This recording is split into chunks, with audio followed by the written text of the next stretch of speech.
বাংলাদেশের সংখ্যালঘু পরিস্থিতি নিয়ে অনবরত অপপ্রচার চালিয়ে যাচ্ছে ভারতের হিন্দুত্ববাদী সংগঠনগুলো। অথচ বিজেপির শাসনামলে দেশটিতে সংখ্যালঘু নির্যাতনের ঘটনা ভুরি ভুরি। সংখ্যালঘু হত্যা, গ্রেফতার ও শ্লীলতাহানি বহুবার আন্তর্জাতিক গণমাধ্যমের শিরোনাম হয়েছে, যা নিয়ে বারবার উদ্বেগ জানিয়েছে আন্তর্জাতিক মানবাধিকার সংস্থাগুলো। মন্দির ভাঙা হচ্ছে, ভগবানকে শেষ করে দেওয়া হচ্ছে। চরম পরিণতির জন্য ডক্টর ইউনূসের সরকার প্রস্তুত থাকুন। বাংলাদেশকে নিয়ে এমনই অপপ্রচারে মেতেছে ভারতের বিজেপি ও তাদের সহযোগীরা।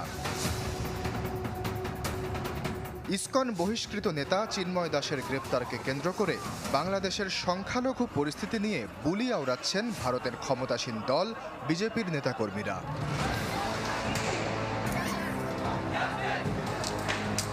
অথচ দলটি ক্ষমতা নেয়ার পর থেকে গেল 10 বছরে দেশটিতে কমেছে সংখ্যালঘুদের স্বাধীনতা, যা নিয়ে উদ্বেগ প্রকাশ করে আসছে amnesty international, human rights watch সহ বিভিন্ন মানবাধিকার সংস্থা। বিজেপি শাসনামলে মুসলমান কয়েদির সংখ্যা বেড়েছে।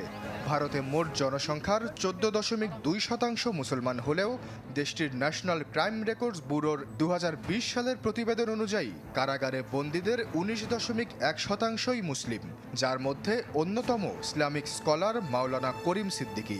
2023 সালে উত্তরপ্রদেশে গ্রেপ্তার করা হয় তাকে, আনা হয় জোরপূর্বক ধর্মান্তরের অভিযোগ। মিলিয়ন অফার ওয়ালটন ফ্রিজ কিনে পেতে পারেন 20 লক্ষ টাকা, রয়েছে কোটি কোটি টাকার নিশ্চিত উপহার।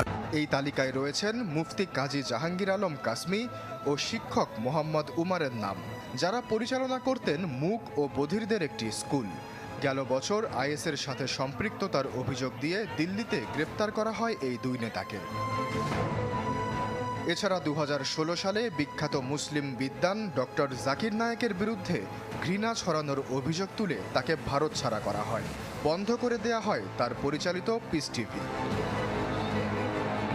বারাণসীর জ্ঞানবাপী, উত্তরপ্রদেশের জামে মসজিদ, বর্তমানে আজমির শরীফ সহ বিভিন্ন মসজিদ নিয়ে টানাহেঁচড়া করে বিতর্কের জন্ম দিয়েছে বিজেপি। এসব মসজিদের স্থলে আগে মন্দির ছিল বলে দাবি তুলে চলছে জরিপ, যার প্রতিবাদ করতে গেলে মুসলমানদের ওপর চড়াও হয় পুলিশ। সম্প্রতি উত্তরপ্রদেশে 3 বিক্ষোভকারীকে গুলি করে হত্যাও করে তারা। মুঘল স্থাপত্য, তাজমহল ও লালকেল্লার বিরুদ্ধেও চলছে এমন ষড়যন্ত্র। এছাড়া অযোধ্যার বাবরি মসজিদ ভেঙে দিয়ে গড়ে তোলা হয় রাম মন্দির। শুধু মুসলমানই নয়, ভারতের মণিপুরেও চলছে সংখ্যালঘু নির্যাতন। গেল বছরই 2 কুকি নারীকে বিবস্ত্র করে শ্লীলতাহানি করা হয় রাজ্যটিতে। দাঙ্গায় প্রাণ যায় 300 মানুষের। মোদির বিরুদ্ধে মণিপুর ইস্যুতে উদাসীনতার অভিযোগ এনেছে বিরোধীরা।